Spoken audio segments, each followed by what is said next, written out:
Hello friends, welcome to Spoken English class.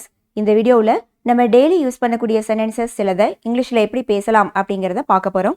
Spoken English sentences, சிம்பிளான sentences பார்க்கலாம். வீடியோவை skip பண்ணாமல் கடைசி வரைக்கும் பாருங்கள். தொடர்ந்து வீடியோ பார்க்க சேனலை சப்ஸ்கிரைப் செய்யாமல் இருந்தால் சப்ஸ்கிரைப் செஞ்சு பெல் பட்டனை அழுத்திக்கோங்க. திங்க் அபவுட் மீ, என்னை பற்றி நினச்சிப்பார், என்னை பற்றி நினச்சி பாருங்க அப்படின்னு சொல்லுவோம். Think about me. I speak Tamil, நான் தமிழ் பேசுகிறேன். ஐ ஸ்பீக் தமிழ், நான் தமிழ் பேசுகிறேன். ஸ்பீக்னா பேசுறதுன்னு அர்த்தம்.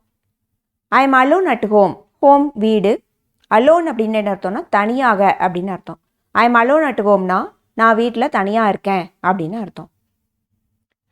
கம் திஸ் வே, இந்த வழியா வா, இந்த வழியா வாங்க அப்படின்னு சொல்றதுக்கு கம் திஸ் வே, வே வழி. வேர் டு யூ ஒர்க், நீ எங்கே வேலை பார்க்குற அப்படின்னு கேட்போம். நீங்கள் எங்கே வேலை பார்க்குறீங்க அப்படின்னு கேட்போம். அதுக்கு இங்கிலீஷில் வேர் டு யூ ஒர்க் அப்படின்னு கேட்கணும். ஒர்க் அப்படின்னா வேலை, வேர்னா எங்கே அப்படின்னு அர்த்தம். It's your work, it's your work அப்படின்னா அது உன்னுடைய வேலை. யுவர் உன்னுடைய, இட்ஸ் யுவர் ஒர்க் அது உன்னோட வேலை அப்படின்னு சொல்லுவோம். வாட் இஸ் ஹேப்பனிங் ஹியர், இங்கே என்ன நடந்துட்டுருக்கு, இங்கே என்ன நடந்துட்டுருக்கு அப்படின்னு கேட்குறதுக்கு what is happening here, here இங்கே. Ask him to keep quiet, keep quiet அப்படின்னா குவைட்னா அமைதியாக இருக்கிறது. Ask him to keep quiet, அவன் அமைதியாக இருக்க சொல்லு அப்படின்னு சொல்கிறதுக்கு ask him to keep quiet, அவன் அமைதியாக இருக்க சொல்லுங்க, அமைதியாக இருக்க சொல்லு. I don't have any siblings, siblings அப்படிங்கிறவங்க கூட பிறந்தவங்க, உடன் பிறந்தோர்.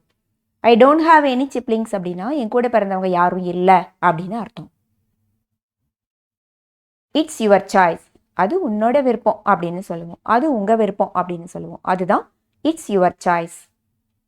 கேன்சல் த ஆர்டர், ஆர்டரை கேன்சல் பண்ணிவிடு, ஆர்டரை கேன்சல் பண்ணுங்க அப்படின்னு சொல்கிறதுக்கு கேன்சல் த ஆர்டர். நம்ம ஏதாவது ஆர்டர் பண்ணியிருப்போம், அது வேண்டாம் அப்படின்னு கேன்சல் பண்ணுவோம். அதுதான் கேன்சல் த ஆர்டர் அப்படின்னு சொல்லுவோம். ஆர்டரை ரத்து செய்.